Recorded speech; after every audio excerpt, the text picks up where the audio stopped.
ಬಡ ಮಹಿಳೆಯರಿಗೆ ಕೊಡುವಂಥ ಗೃಹಲಕ್ಷ್ಮಿ ಯೋಜನೆಯಲ್ಲಿ ಆಗಿರುವಂಥ ಭ್ರಷ್ಟಾಚಾರ ಮತ್ತು ಅದನ್ನು ಅನುಷ್ಠಾನ ಮಾಡುವ ರೀತಿಯ ಬಗ್ಗೆ ಇವತ್ತು ಇಡೀ ರಾಜ್ಯದಲ್ಲಿ ದೊಡ್ಡ ಒಂದು ಚರ್ಚೆಗೆ ಗ್ರಾಸ ಆಗಿರುವಂಥದ್ದು.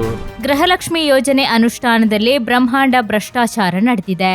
ದಕ್ಷಿಣ കന്നഡ ബിജെപി ജില്ലാധ്യക്ഷ സതീഷ് കുമ്പല.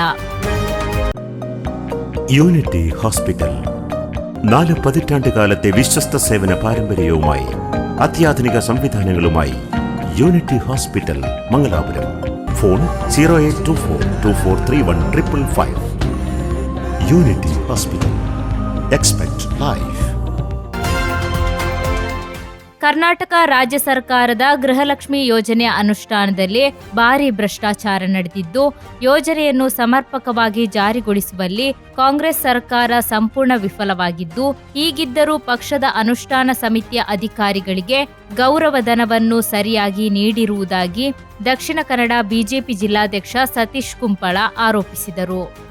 ಜಿಲ್ಲಾ ಬಿಜೆಪಿ ಕಚೇರಿಯಲ್ಲಿ ಶನಿವಾರ ನಡೆದ ಪತ್ರಿಕಾಗೋಷ್ಠಿಯಲ್ಲಿ ಮಾತನಾಡಿದ ಅವರು, ಮುಖ್ಯಮಂತ್ರಿ ಸ್ಥಾನ ಬದಲಾವಣೆಯ ಬಳಿಕ ಗೃಹಲಕ್ಷ್ಮಿ ಯೋಜನೆಯ ಅನುಷ್ಠಾನದ ವೈಫಲ್ಯ ಹಾಗೂ ಭ್ರಷ್ಟಾಚಾರದ ಕುರಿತು ಕಾಂಗ್ರೆಸ್ ನಾಯಕರೇ ಬಹಿರಂಗವಾಗಿ ಮಾತನಾಡುತ್ತಿರುವುದು ಸರ್ಕಾರದ ವೈಫಲ್ಯಕ್ಕೆ ಸಾಕ್ಷಿಯಾಗಿದೆ ಎಂದರು. 2023ರ ವಿಧಾನಸಭಾ ಚುನಾವಣೆಯ ಸಂದರ್ಭದಲ್ಲಿ ಕಾಂಗ್ರೆಸ್ ನಾಯಕರು ಗೃಹಲಕ್ಷ್ಮಿ ಸೇರಿದಂತೆ ವಿವಿಧ ಗ್ಯಾರಂಟಿ ಯೋಜನೆಗಳನ್ನು ಘೋಷಿಸಿ ಅಧಿಕಾರಕ್ಕೆ ಬಂದಿದ್ದರು. ಆದರೆ ಅಧಿಕಾರಕ್ಕೆ ಬಂದ ಬಳಿಕ ಯೋಜನೆಗಳ ಅನುಷ್ಠಾನದಲ್ಲಿ ಸಾಕಷ್ಟು ಲೋಪಗಳು ಹಾಗೂ ಭ್ರಷ್ಟಾಚಾರ ನಡೆದಿರುವುದು ಈಗ ಬೆಳಕಿಗೆ ಬರುತ್ತಿದೆ ಎಂದು ಕಟುವಾಗಿ ಟೀಕಿಸಿದರು. ಗೃಹಲಕ್ಷ್ಮಿ ಯೋಜನೆ ಜಾರಿಗಾಗಿ ರಾಜ್ಯ ಸರ್ಕಾರ ಪ್ರತ್ಯೇಕ ಅನುಷ್ಠಾನ ಸಮಿತಿಗಳನ್ನು ರಚಿಸಿದ್ದು, ಅಧಿಕಾರಿಗಳ ಬದಲಾಗಿ ಕಾಂಗ್ರೆಸ್ ಕಾರ್ಯಕರ್ತರನ್ನೇ ವಿವಿಧ ಹಂತಗಳಲ್ಲಿ ನೇಮಕ ಮಾಡಲಾಗಿದೆ.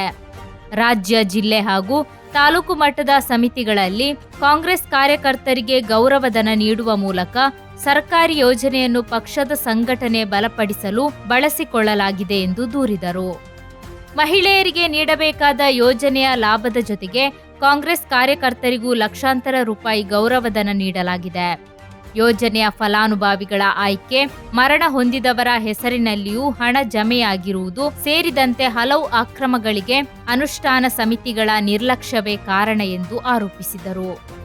ಮುಖ್ಯಮಂತ್ರಿ ಡಿಕೆ ಶಿವಕುಮಾರ್ ಅವರು ಫಲಾನುಭವಿಗಳ ಮರುಪರಿಶೀಲನೆ ಅಗತ್ಯವಿದೆ ಎಂದು ಹೇಳಿರುವುದು ಹಾಗೂ ಕಾಂಗ್ರೆಸ್ ರಾಜ್ಯಾಧ್ಯಕ್ಷರು ಯೋಜನೆ ಅನುಷ್ಠಾನದಲ್ಲಿ ಲೋಪಗಳಿರುವುದನ್ನು ಒಪ್ಪಿಕೊಂಡಿರುವುದು ಸರ್ಕಾರದ ವೈಫಲ್ಯವನ್ನು ಸ್ಪಷ್ಟಪಡಿಸುತ್ತದೆ ಎಂದು ಹೇಳಿದರು.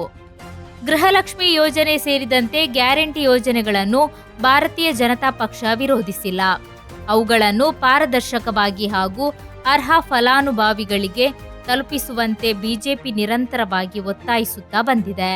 ವಿಧಾನಮಂಡಲ ಅಧಿವೇಶನದಲ್ಲಿಯೂ ಬಾಕಿ ಹಣ ಬಿಡುಗಡೆ ಹಾಗೂ ಯೋಜನೆಯಲ್ಲಿ ನಡೆದಿರುವ ಅಕ್ರಮಗಳ ಕುರಿತು ಬಿಜೆಪಿ ಶಾಸಕರು ಪ್ರಶ್ನೆ ಎತ್ತಿದ್ದಾರೆ ಎಂದು ಅವರು ತಿಳಿಸಿದರು. ಪತ್ರಿಕಾಗೋಷ್ಠಿಯಲ್ಲಿ ಪಕ್ಷದ ಪ್ರಮುಖರಾದ ಪ್ರೇಮಾನಂದ ಶೆಟ್ಟಿ, ತಿಲಕ್ ರಾಜ್, ಗುರುಚರಣ್, ಕದ್ರಿ ಮನೋಹರ್, ಪೂಜಾ ಪೈ, ಪೂರ್ಣಿಮಾ ಉಪಸ್ಥಿತರಿದ್ದರು. ಗೃಹಲಕ್ಷ್ಮಿ ಮುಖಾಂತರ ಮಹಿಳೆಯರಿಗೆ 2,000 ಕೊಟ್ಟಿದ್ರೆ ಕಾಂಗ್ರೆಸ್ಸಿನ ಪದಾಧಿಕಾರಿಗಳಿಗೆ ಲಕ್ಷ ಕೊಡುವಂಥ ಗೌರವಧನ ಕೊಡುವಂಥ ಪ್ರಯತ್ನ ಆಗಿದೆ. ಉದಾಹರಣೆಗೆ ತಾಲೂಕು ಸಮಿತಿಯವರಿಗೆ 25,000 ತಿಂಗಳಿಗೆ ಆ ಥರ ಕೊಡುವಂಥ ಒಂದು ಪ್ರಯತ್ನ ಈ ರಾಜ್ಯದಲ್ಲಿ ಆಗಿದೆ. ಒಟ್ಟು ಕಾಂಗ್ರೆಸ್ಸಿನವರಿಗೆ ಸಿಂಹ ಪಾಲು ಕೊಡುವ ಕಾರಣಕ್ಕೋಸ್ಕರ ಈ ಒಂದು ಗೌರವಧನ ಕೊಟ್ಟು ಕಾಂಗ್ರೆಸ್ಸನ್ನು ಸಂಘಟನೆಯನ್ನು ಬೆಳೆಸುವ ಒಂದು ರೀತಿಯಲ್ಲಿ ಕಾಂಗ್ರೆಸ್ನ ಕಾರ್ಯಕರ್ತರಿಗೆ ಅವರ ಆರ್ಥಿಕ ಸಹಾಯ ಮಾಡುವ ಹಿನ್ನೆಲೆಯಲ್ಲಿ ಈ ಒಂದು ಗ್ಯಾರಂಟಿ ಯೋಜನೆಯನ್ನು ಮಾಡುವಂಥ ಪ್ರಯತ್ನ ಮಾಡಿದಾರಂತ ಈಗ ನಮಗೆ ಈ ಡಿ ಕೆ ಶಿವಕುಮಾರ್ ಅಧಿಕಾರಕ್ಕೆ ಬಂದ ನಂತರ ಗೊತ್ತಾಯಿತು.